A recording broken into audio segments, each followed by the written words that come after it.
second rationale for the public forum doctrine holds that permitting the state to shut down speech might also undercut other important constitutional principles, such as our commitment to equality.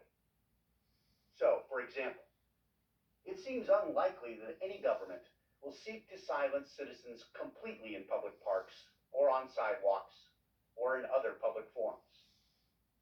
And while some speech is certain to be tolerated by authorities, stop for a minute. Does anyone think that the government will rush to shut down speech in favor of the war and somewhere else to stand? It also seems likely, given what we know from the historical record, that governments will want to suppress other kinds of speech. The public forum doctrine provides that governments cannot discriminate between permitted and prohibited speech on the basis of its content or its viewpoint. All viewpoints must be permitted in the public forum. This expansive rule helps to guard against the very real possibility that governments will violate our commitment to equality by permitting speech it tolerates and prohibiting speech it dislikes. As the court wrote in a case called Police Department of Chicago versus Mosley in 1972, and I quote, "Above all else, the First Amendment means that government has no power to restrict expression because of its message, its ideas, its subject matter, or its content. Under the Equal Protection Clause, not to mention the First Amendment itself, government may not select which issues are worth discussing or debating in public facilities." So now that we understand the basic principles of the public forum doctrine, let's identify some examples of public forums. What sorts of spaces and places qualify as public forums? Certainly, traditional public forums include city parks. They appear also to include streets and sidewalks, except in those rare instances where the walkway may serve a more limited purpose or clientele. In the case of United States versus Kokinda, for example, decided in 1990, a sharply divided court struggled in classifying a sidewalk that connected a United States post office to a nearby parking lot. On the other hand, in United States versus Grace, a case from 1983, the court ruled that the sidewalks outside the Supreme Court itself were a public forum. And it's a good thing it did as well. In addition to public forums, the court recognizes what it calls limited public forums, as well as non-public forums. The court set forth the distinction between these different kinds of forums in the leading case of Perry Education Association versus Perry Local Educators Association in 1983. Now, according to the opinion in Perry, a limited public forum is a property the government has deliberately opened for public communication, but which it might also choose to close altogether to public communication. One important difference between the traditional public forum and a limited public forum is that the government need not open or maintain a limited public forum at all. It may close them to speech altogether if it so chooses. An example of a limited public forum might be a meeting room or a conference center at a public university. What would be some other examples of limited public forums? In Heffron versus International Society for Krishna Consciousness, 1981, the court concluded that state fairgrounds are a limited public forum. The court upheld as content neutral and narrowly tailored a state law that limited the sale or distribution of Krishna materials to certain fixed locations on state fairgrounds. Here are two other examples of a limited public forum. In Edwards versus South Carolina, decided in 1963, the court overturned a conviction of civil rights activists who had protested on the grounds of the South Carolina State House. Those grounds, the court held, were a limited public forum. But in Grained versus Rockford, a case from 1972, the court upheld the constitutionality of a local ordinance that prohibited loud demonstrations session. So to summarize, we must distinguish between public forums and limited public forums. The decision in Perry also requires us to ask, what are non-public forums? A non-public forum is defined as public property which is not by tradition or designation a forum for public communication. A non-public forum would appear to include, for example, jails. In Adderley versus Florida, decided in 1966, students gathered at a local jail to protest the arrests of other students who had protested racial segregation in movie theaters. Although the protests were peaceful, Justice Black upheld the convictions, writing in language reminiscent of the quote we heard earlier from Justice Holmes, that, and here I quote Justice Black, the state, no less than a private owner of property, has power to preserve the property under its control for the use to which it is lawfully dedicated. Justice Douglas rejected the comparison flatly, observing instead that jails are, quote, an obvious center for protest. In Iscon versus Lee, decided in 1992, the court ruled that walkways in a public airport also do not qualify as a public forum. Chief Justice Rehnquist, writing for the court's majority, concluded that air terminals did not qualify as public forums because they are not property, and here I want to quote him, that since time out of mind, or as a matter of long-standing practice, have been used for public expressive purposes. In dissent, Justice Kennedy pointed to an obvious problem. Whatever the history of its usage, he noted, airports functionally are one of only a few spaces or areas where members of the public can actually communicate directly with large numbers of other citizens. If the majority's approach seems largely historical in nature, the dissent's approach seems more functional. I wonder which one the First Amendment prefers. So, airports are classified as a non-public forum. Other non-public forums would include military bases, as well as advertising space on public buses, residential mailboxes, and utility poles. And there are Supreme Court cases that address each of those examples. It is important to note that non-public forums are still public property. They are not private property. Different rules apply to speech on private property, as I shall make clear in a few moments. Now, this might all seem needlessly complicated to you. Why should citizens care about the distinction between traditional public forums, limited public forums, and non-public forums? It's all so confusing. The public forum doctrine indicates that the extent to which the First Amendment permits the government to restrict speech on its own property depends on the character of the forum that the government has created. Thus, to put it simply, the First Amendment permits greater restrictions on speech in areas less amenable to free expression, such as military bases or public airport terminals, than it does in traditional forums such as streets, sidewalks, and public parks. So the rules for speech depend upon the kind of forum we are in. The distinction between these kinds of forums that the court advanced in Perry is still the governing analytical framework, and understanding this framework is a key to understanding your First Amendment rights generally. Different rules governing speech apply in all three forums.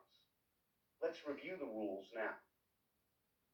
In a traditional public forum, like a park or a sidewalk, the government's authority to prohibit or regulate speech is very limited. Regulations that address or concern the content of speech must satisfy the strict scrutiny test, and you'll recall from our earlier lectures that strict scrutiny means such regulations must advance what we call a compelling state interest. Hence, in a traditional public forum, the state may not restrict speech based on its content unless it can show that the regulation is necessary to serve a compelling state interest and is narrowly tailored to achieve that interest. This means that content and viewpoint restrictions, or regulations that burden some viewpoints or favor others, are generally unconstitutional in traditional public forums.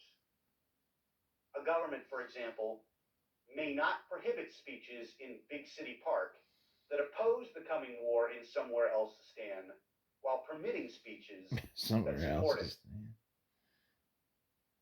But assuming the state's interest in silencing speech is content neutral, it may subject speech in the public forum to reasonable time, place, and manner restrictions. In the case of Ward versus Rock Against Racism, decided in 1989, for example, the court upheld a New York City regulation that required musicians to use amplifiers and sound technicians provided by the city, finding that reasonable time, place, and manner restrictions do pass constitutional muster, so long as they are 1, content neutral, 2, narrowly tailored to serve a significant governmental interest, and 3, leave open ample alternative channels for the communication of the information. What are some other examples of time, place, and manner restrictions? In the fascinating case of Hill versus Colorado, decided in the year 2000, the court considered the constitutionality of a Colorado law that prohibited anyone within 100 feet of a healthcare facility from knowingly approaching within 8 feet of another person without that person's consent to pass out leaflets or to display signs or to engage, and I quote from the statute, in oral protest, education, or counseling. The law, as you might guess, was passed in response to the activities of abortion protesters at abortion clinics. Writing for the court, Justice Stevens upheld the law and found that it placed reasonable time, place, and manner restrictions that advanced the state's interests in protecting the health and welfare of its citizens by unimpeded access to health care services and facilities. In dissent, however, Justices Thomas and Scalia argued that the law, far from being viewpoint neutral, was in fact directed against anti-abortion protesters. I quote here, "This Colorado law is no more targeted at used car salesmen, animal rights activists, fundraisers, environmentalists, and missionaries than French vagrancy law was targeted at the rich. We know what the Colorado legislators were taking aim at." So far, we have been considering the rules that govern speech in a traditional public forum. What rules govern speech in a limited public forum? Remember, a limited public forum exists only where there is clear evidence of intent by the government to create such a forum. The court looks to the policy and practice of the government to determine whether it intended to designate a non-traditional forum as open to assembly and debate. If, by virtue of long-standing practice, the place in question is one where citizens frequently express themselves, then that long-standing practice is evidence that the government intended the forum to be public. The court also considers the nature of the property to ascertain whether it is compatible with expressive activity. Some locations, such as prisons or military bases, may require a degree of security that is simply incompatible with public debate. In addition, the government need not hold open such forums indefinitely. But while the limited public forum is open, the same restrictions governing traditional public forums apply. Specifically, in a limited public forum, a state may impose reasonable, content-neutral, time, place, and manner restrictions so long as the restrictions are necessary and narrowly tailored to serve a compelling state interest and are not designed to silence particular viewpoints. Now, let's turn to non-public forums. Here, the state has expansive authority to prohibit or regulate speech. Simply put, the court grants states much greater latitude in regulating non-public forums. Even content-based restrictions might be permissible, provided only that they do not discriminate between different viewpoints and are reasonable in light of the property's usage. In addition to applying time, place, and manner regulations, the state may reserve the forum for its intended purposes, as long as the regulation on speech is reasonable and is not an effort to suppress expression merely because public officials oppose the speaker's view. In practice, these are not difficult or demanding requirements, and the court has routinely upheld the authority of state officials to regulate non-public forums. I mentioned in our first lecture that the rules concerning the First Amendment sometimes approach the complexity of tax law. The rules concerning public and limited and non-public forums may seem like a good example of this. From a citizen's perspective, however, I think there are two key points we need to remember. First, what you can say, and when government may prohibit you from saying it, depends quite a bit on the nature of the forum where you want to speak. And second, because of this, it becomes important to know how to characterize the forum where you desire to speak. Some cases are obvious, others are more difficult. Let's try to apply the rules to some common, everyday examples and situations. What about speech at public transportation facilities, such as bus or air terminals? But we already saw in ISCON versus Lee, decided in 1992, that the court ruled that walkways in a public airport do not qualify as a public forum. And as we noted, Chief Justice Rehnquist, writing for the majority, concluded that air terminals did not qualify as public forums because they are not property that, since time out of mind, or as a matter of long-standing practice, have been used for public expressive purposes. There are some questions to think about here. How long a time is time out of mind? Indeed, how old is the concept of the airport itself? And if time is the critical element, then will we have to revisit this issue at some point in the distant future? We've also seen that in his dissent, Justice Kennedy pointed out that whatever the history of its usage, airports functionally are one of only a few places where individuals can actually communicate directly with large numbers of other citizens. Justice Kennedy proposed a different test. If the physical characteristics of the property and the actual public access and uses which have been permitted by the government indicate that expressive activity would be appropriate and compatible with those uses, then the property is a public forum. Here are some questions to think about Kennedy's test. Following Justice Kennedy's first point, where do people, in fact, congregate with one another? What if those places are shopping malls, or coffee houses, or restaurants? Do they become public forums just because they are places where lots of folks tend to congregate? As I said, if the majority's approach seems largely historical in nature, the dissent's approach seems more functional. Which approach is better? What does better even mean, speaking constitutionally? Here is a related question to consider. Is the internet a public forum? So far, the court has not provided a direct answer to this question. But in United States versus American Library Association Incorporated, a case from 2003, a four-justice plurality found, and I quote, that internet access in public libraries is neither a traditional nor a designated public forum. The plurality, therefore, did not apply strict scrutiny In upholding the Children's Internet Protection Act, that act provides that public libraries cannot receive federal funds for providing internet access unless they install obscenity blocking software.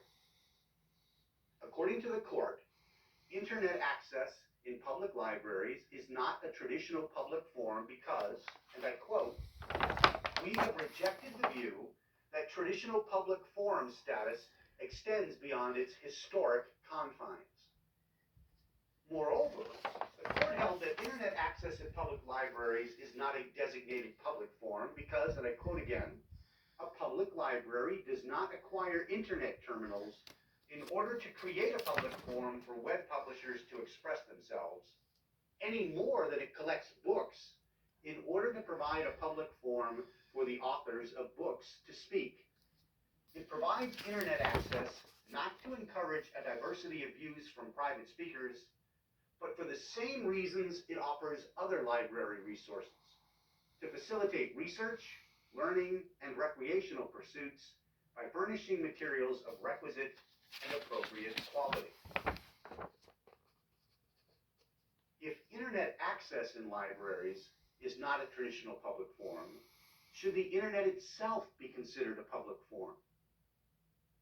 Once more, the Supreme Court has not explicitly held that the internet is, as a whole, a public forum, but in the case of Reno versus American Civil Liberties Union, decided in 1997, the court struck down the Communications Decency Act's prohibition of indecent material on the internet.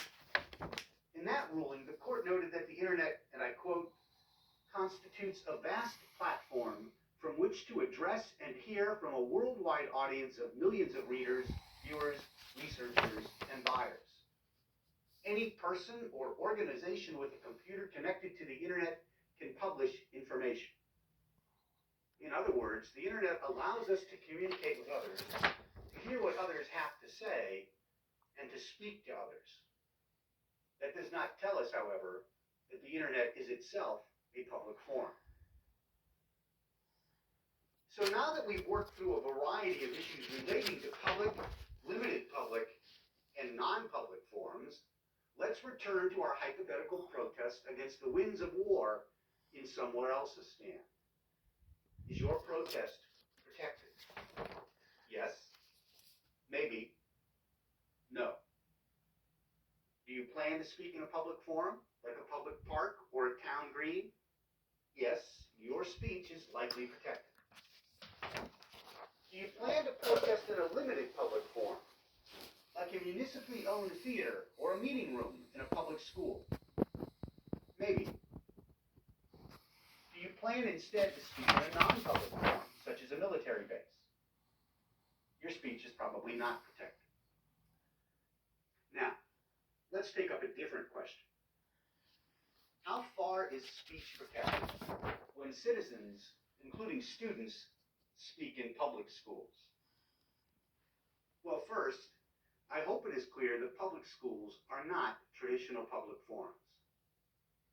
But as you know from our discussion in Lecture 3, the Supreme Court ruled in the well-known case of Tinker versus Des Moines, that's the armband case from 1969, that students do not shed their constitutional rights to freedom of expression at the schoolhouse gate, as the court so nobly wrote. True enough, but the court has since made clear that schoolhouses are not like public parks, and here I quote from a case called Bethel: "The constitutional rights of students are not automatically coextensive with the rights of adults in other settings." The question of speech in schools is a recurrent one in the Supreme Court. In the wonderful 2007 case of Morse versus Frederick, better known perhaps as the Long Hits for Jesus case, the court considered the constitutionality of a student who was suspended from school. In this case, the high school student had displayed a banner reading "Long Hits for Jesus" across the street from his public school during the 2002 Olympic torch relay. Chief Justice John Roberts upheld the constitutionality of the suspension, concluding that school officials could reasonably have determined that the speech in question promoted illegal drug use.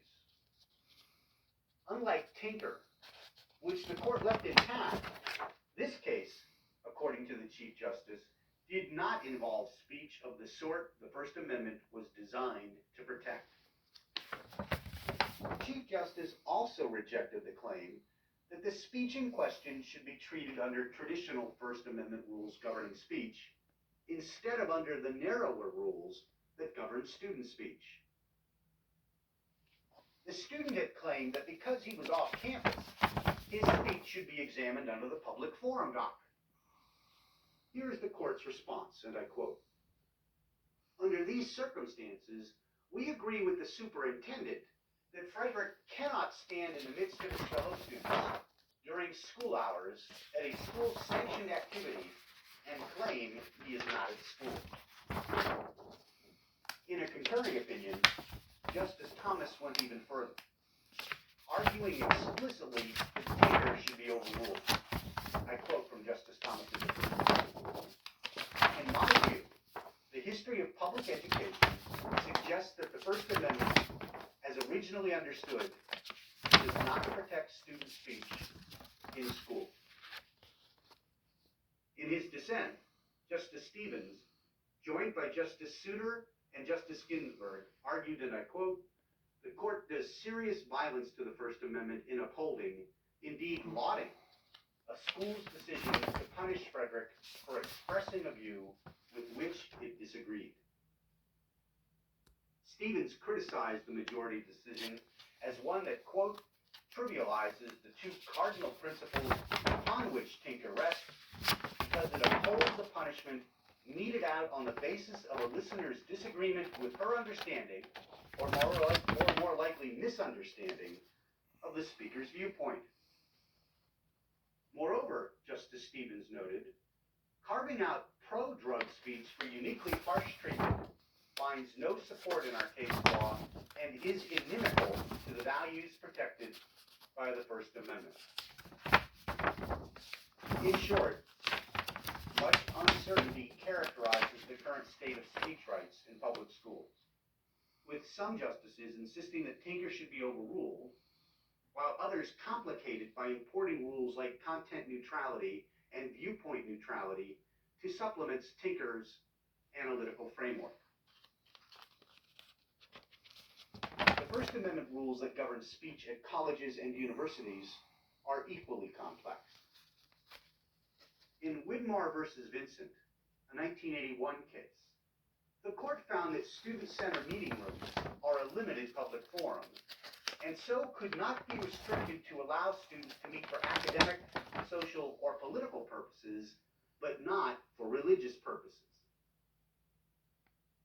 Although most of us are probably inclined to think of public forums and limited public forums as references to physical spaces, the fascinating case of Rosenberger versus University of Virginia, decided in 1995, teaches us differently. In Rosenberger, the court found that Virginia had created a limited public forum when it established a fund that would cover the cost of publications by eligible student groups. Once having created such a forum, which of course it was under no obligation to do, Virginia could not refuse funding to a student organization simply because of the overtly religious nature of its publication.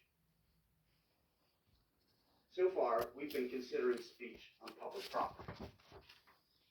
What about speech rights on private property? You may recall that in our first lecture, I identified a number of common misperceptions some citizens seem to have about the First Amendment. One such misperception is that our freedom to speak shields us from anyone and everyone who might seek to silence us. In fact, as I said then, the protections of the First Amendment guard us only against suppressions of speech by governments and governmental officials. In the case of Frisbee versus Schultz, decided in 1988, the Supreme Court considered the constitutionality of a town law that prohibited picketing by citizens before or about any residence. The law was occasioned by anti-abortion figures private residence of a doctor who performed abortions. The court, speaking through Justice O'Connor, concluded, and I quote, "A public street does not lose its status as a traditional public forum simply because it runs through a residential neighborhood." Even so, the court upheld the law because it said it was narrowly tailored to serve a significant governmental interest, in this case, protecting captive homeowners, and because the law left open alternative channels of communication. Perhaps more relevant to most citizens, assuming most of us are not often the target of picketers outside our homes, are a series of important cases where the court has considered whether private property itself might be a kind of public forum. Once again, one of the common misperceptions we identified in Lecture 1 is relevant to this point. Recall that by virtue of the state action doctrine, the First Amendment does not apply to private parties or to non-state actors. Following this principle, it would appear that the owner of private property has no obligation to permit others to speak on his or her property. Or to put it another way, the First Amendment does not give me the right to speak on your property. For the most part, the court has followed this train of logic. In one case, however, the court did seem to carve out an exception. In Marsh versus Alabama, a case from 1946, the court considered a case where an entire town was private property, or a so-called company town. In this case, the company prohibited Jehovah's Witnesses from soliciting on the town's streets. Justice Black overturned a trespass conviction, noting, and I quote, "The more an owner, for his advantage, opens up his property for use by the public in general, the more do his rights become circumscribed by the constitutional rights of those who use it." Of course, most of us don't live in company towns, so we might regard the case as interesting, but relatively unique, certainly not of much practical significance. But if we have no company towns, do we have something similar? Might we argue that we ought to have speech rights in large commercial shopping centers or malls, chiefly because such areas, although owned privately, are essentially functional analogs to public squares or to traditional downtown commercial areas? In other words,